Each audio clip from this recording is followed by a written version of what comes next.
You give a new meaning to dense. You know that, baby? Excuse me? Most people start with hi or hello. I'm talking about your scripts.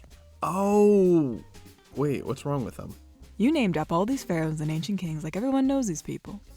You need to work on simplifying things, you dig? I mean, I was just trying to be accurate, but yeah, writing history and ancient civilizations can get a bit messy. What would you suggest, Jazz? How about 15 mythological gods and goddesses of writing? Everyone loves mythology. I actually really like that idea. Hello everyone, I'm AU Thor. And you can call me Jazz. And, well, you heard her, folks. There are hundreds of mythologies out there, from the Norse gods and Celtic mythology to the ancient Egyptian Ennead and the Greek pantheon. You can always bet on a ruler of the gods like Zeus or Osiris, a goddess of beauty and a god of war. But what about the patron god of writers? Sure, you can name several gods of music and art in general, but I want to focus on those mythological figures that champion the written word. And we dive deep into writing and art history pretty often. We'd love to see you like, comment, and stick around. So subscribe and ding the bell to let YouTube know you want to see more. And before we get started, I do want to add that the word mythology simply refers to a collected body of work. A lot of people hear the word mythological and confuse it to mean made up, when that's not the case. Many of these ancient deities are actually still recognized by world religions today. So, in no particular order, let's take a look at 15 legends who watched over the ancient scribes. We are the muses. Let's start the list with a couple of goddesses that are so well known, you can still find them in everyday sayings and Disney's Hercules. Honey, you mean Hercules! In ancient Greece, the Muses were the inspirational goddesses of literature, science, and the arts. Originally, there were only 3 muses, but that expanded into 5, and then the 9 Olympian muses. Each of these goddesses oversaw different art forms, like music, poetry, and some even represented a specific genre, like comedy. But we're here to talk about the goddesses of writing specifically, so that means the original 3 muses, Terpsichore and Clio, are out. Sorry, ladies.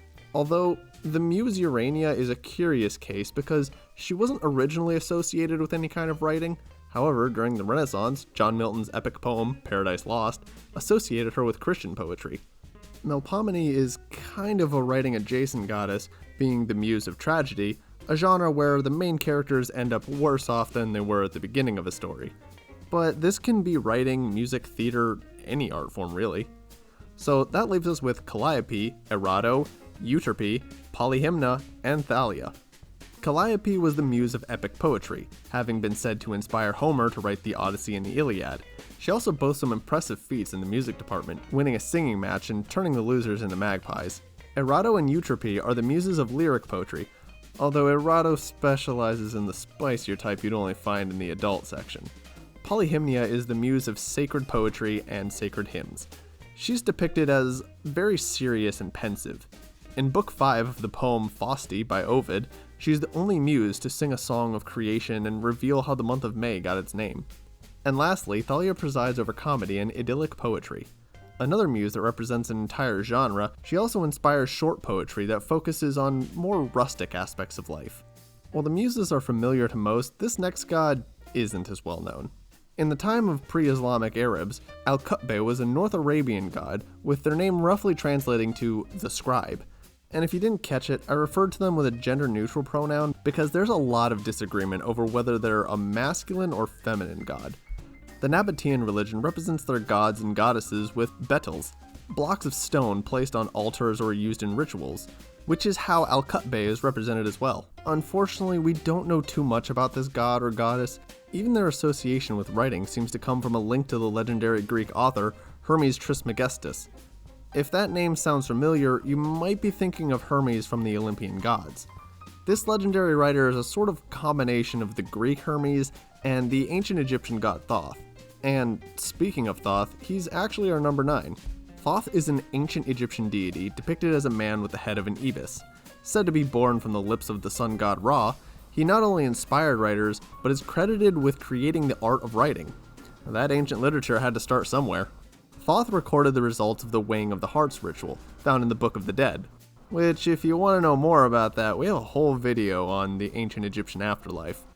In addition to being a god of writing, he was the god of the moon, wisdom, hieroglyphs, science, magic, art, and judgment. Clearly, he had a long list of responsibilities. Hold up, baby. He didn't tackle all that alone. His wife Seshat has a name that literally means female scribe, and was even credited with inventing Egyptian writing. She definitely deserves her own entry on this list at number 8. And if you're more of a reader than a writer, Seshat would be a perfect symbol for you too, because she's the goddess of reading, writing, arithmetic, and architecture. She was even known as the mistress of the House of Books because she looked after the library of the gods and was the patron of all earthly libraries. You know, not to compare Egypt and ancient Sumerian culture, but Seshat and Thoth remind me of a couple of Mesopotamian gods. A very similar figure to Seshat, the goddess Nisaba, started out as the goddess of grain, but increasingly became associated with writers. In a story called Dream of Gudea, she's described as a woman holding a gold stylus and studying a clay tablet on which the starry heaven was depicted. The Sumerians invented writing sometime around 3500 BC, although these were mostly just business receipts. Oh, you bought 3 bundles of grain? Let me draw 3 pictures of grain to remember that. This is how Nisaba slid into her role as the goddess of writing. Some of the oldest stories in the world end up praising Nisaba, such as the instructions of Shutupak. Her temple was known as Essigin, the House of Lapis Lazuli, which served as a center of worship for over 1,000 years. While she was a patron of both men and women writers, an invasion from the Babylonians sort of pushed her out in favor of her husband Nabu.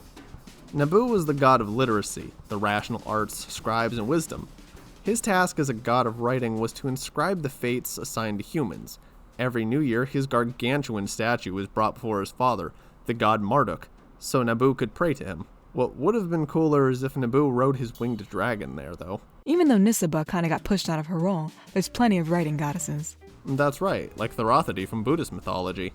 Well, she's closer to a spirit than a proper goddess. She's part of a group called the 37 Great Nats, but she's one of the most important. She's closely associated with another figure from Hindu mythology, but there are differences. Thurathadi is still prayed to nowadays, especially by students who have exams coming up. According to legends, she's to mother a future king and eventually be reborn as a Buddha herself. However, she's not the only Indian goddess around southern Asia. While I've talked about a few lesser-known gods and goddesses, Ganesha is a heavy hitter, one of the best known and most worshipped deities in the Hindu pantheon. Summarizing a god this widely regarded is nearly impossible. And we want to cover it all with you. Nope, not this time. You were the one who said I need to work on narrowing things down. Touché. So we're just gonna focus on how he stands as a god of writers. He's often invoked as a patron of letters and writing sessions. I might have to call him up while working on my NaNoWriMo project. Ganesha's devotion to writing is perfectly captured in a legend, when the sage Vedvyasa came to the elephant-headed god with a tale to tell. Ganesha agreed to write and narrate the entire story, but only if Vedvyasa told it all in one breath. However, part of the way through, Ganesha's quill broke. The sage couldn't stop, otherwise he risked breaking the agreement. So thinking quickly, Ganesha broke off one of his own tusks and continued writing. Talk about pouring your blood, sweat, and tears into a project. Sticking within the Asian continent, our number 3 is Wendy, or Wen-Ti, or Wen-Chang. This god of literature from Chinese mythology has many names. That could be in part because he was said to have been reincarnated 17 different times before being named the god of literature by the Jade Emperor. In addition, Wendy is the patron deity of all those taking tests or examinations in Chinese mythology. According to one legend, a student prayed to Wendy after turning in an exam he was not very confident in. Wendy appeared in a dream, throwing their writings into a fire.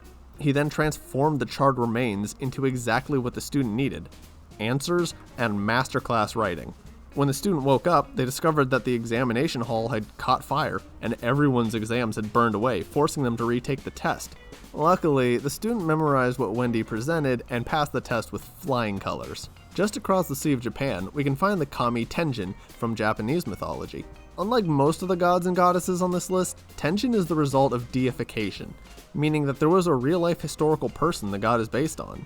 Sugawara was a scholar and poet, specializing in kanshi poetry, a Chinese style of poem. He was so good that he was named an ambassador for China. However, while he could write in Chinese, he couldn't speak it, leading to a lot of situations where he was frequently in hot water. Eventually, he and his family were exiled. After his death, though, severe storms ravaged the land, and these were attributed to the angry spirit of Sugawara. And this is how he eventually became deified. One of his most famous works was written after he was exiled, lamenting that he could no longer enjoy the ume trees of the capital, and because of this, ume trees are often planted at shrines to Tenjin.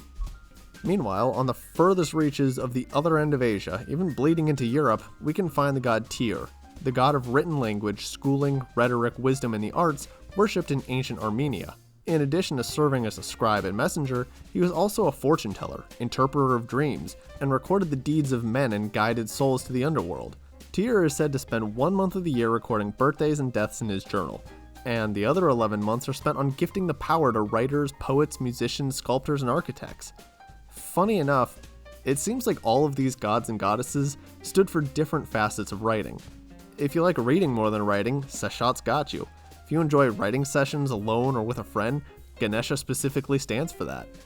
There's even Erato for all those 50 Shades of Grey writers out there. When I meet a writer, I'm gonna say, forget your zodiac sign, who's your patron god or goddess of writing? You more of a Thoth guy? How about Naboo? Let's wrap this up, baby. Alright.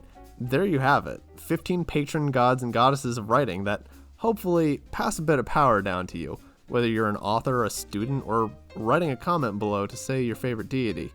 There's plenty of more we couldn't get to, so let us know if you like this focus on more mythological aspects of history. So until next time, thanks for tuning in. Catch you later, baby. Thank you, ladies and gentlemen, for listening into today's broadcast. Don't forget to like, comment, subscribe, and ring that bell to never miss another one of our fancy newfangled moving pictures. Tune in next week to catch another thrilling installment with AU Thor.